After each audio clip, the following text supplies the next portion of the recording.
president points out the U.S. government does not have the equipment to take control. Time to put the boot on the neck of the oil industry. The oil spill, we just saw President Obama's press conference about it. I liked some of the sentiment and some of the words that he spoke throughout. And obviously, most of us share the sentiment that the best thing that could possibly happen is if we can control this spill, if we can block it up, clog it up, or perhaps put a shroud over this thing and get it all the way up to a pipe, pipe it all the way to the shore where we could process it and separate it, and even store some of that oil, and just have it not go into the ocean. But that's going to be difficult as well. This is an enormous volume. So the miracle that we can hope for is some kind of a plug for this thing. And by the time, and we have to focus our efforts on doing that. But immediately, now, stuff we should have been doing for 20, 30 years is facing the fact that the dinosaur is dead. The game is over. The game was monopoly, and they won. They being the oil companies, the coal industry, the military-industrial complex, the hyper-wealthy, the pharmaceuticals, industries that have billions, trillions of dollars ultimately of resource, can manipulate markets, and they've helped to create this matrix of an economy that we exist in. We're all part of it, we're all to blame, we're all responsible, and we're all innocent bystanders at the same time. But somehow we need to be able to set the table for a new paradigm, a new economic structure. We know it's possible. It's not possible when you end any sentence saying something like, we do need oil because we need it for industry, et cetera, et cetera. Yes, we do need oil for some industries. However, the whole business as usual concept that we're operating under here is an illusion, and at times it's a delusion. Another illusion is possible and essential. The only thing, when this is, after we solve this oil leak crisis, and that's God willing, we have to immediately embark on tearing apart the paradigms of the existing economic structure, creating the format for a sustainable economic structure, one that values our resource base. We are going to need air, land, soil, water. We need to mitigate the chemicals that are in the oceans, that are in the land, that are in the water. Our packaging concept is completely archaic. These guys are using plastic bottles at these meetings. And we shouldn't be using these at all, because they're either winding up in landfills, which is bad enough, or they're winding up in the oceans where they are coagulating and dispersing and dangerous to ecosystems. And at the heart of it, some of these are being recycled, but even that's not the most efficient process. We shouldn't be using them at all. No disposable, or even most of the recyclable bottles, we shouldn't be using that. We should be using a totally reusable product like glass. We need to be reducing our consumption, obviously. What I'm saying is that if we can establish a new approach to problem solving and cooperation, and we're working on that kind of a format here where people can actually discuss concepts, because we define the concepts before we discuss them, and then we can come up with an assessment of our situation and frame possible solutions to create a new economic structure. It's not that much different than what we do now. The simplicity and the power of doing this quickly will come from the people who won the monopoly game.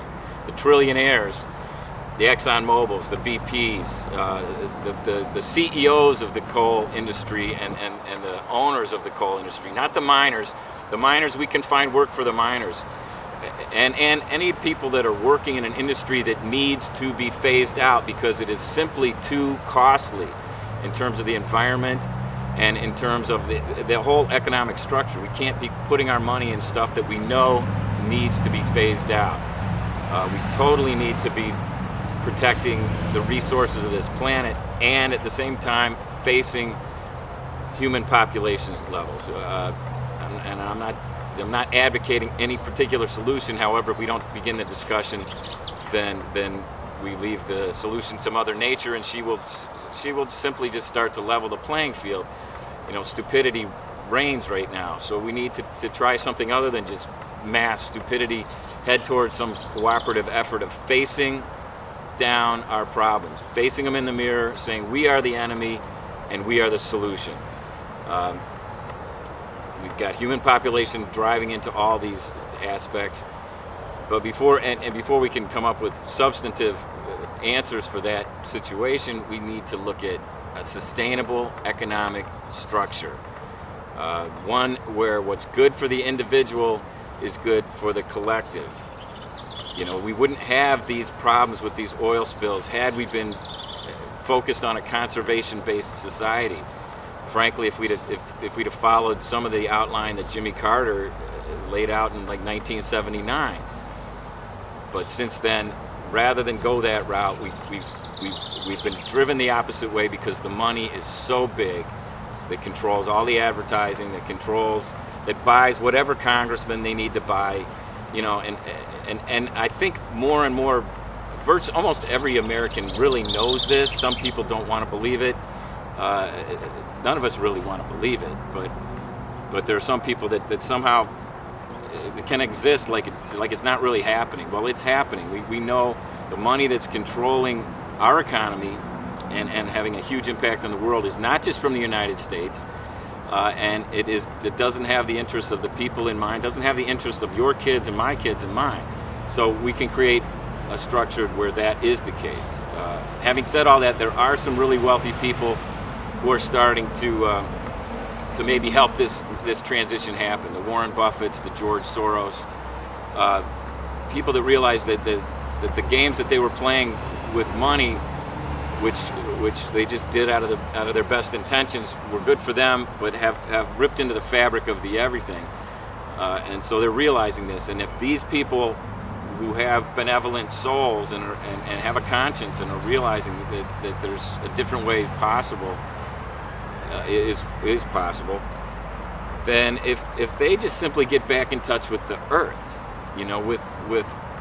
we're on Earth, we're primates, and we're here, and this is our environment, this is our habitat, this is where we have to exist and coexist, and this is a challenge that we have not been able to collectively take on. I mean, individuals are doing great work all over the place, and there are many people that just have great things to think about, and we think very green, and we live as green as possible, but it's not possible for us to, in a place where we live, to be 100% sustainable.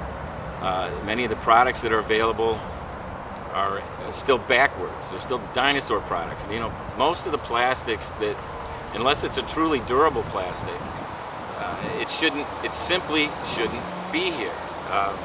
We should not be drilling in the oceans, period.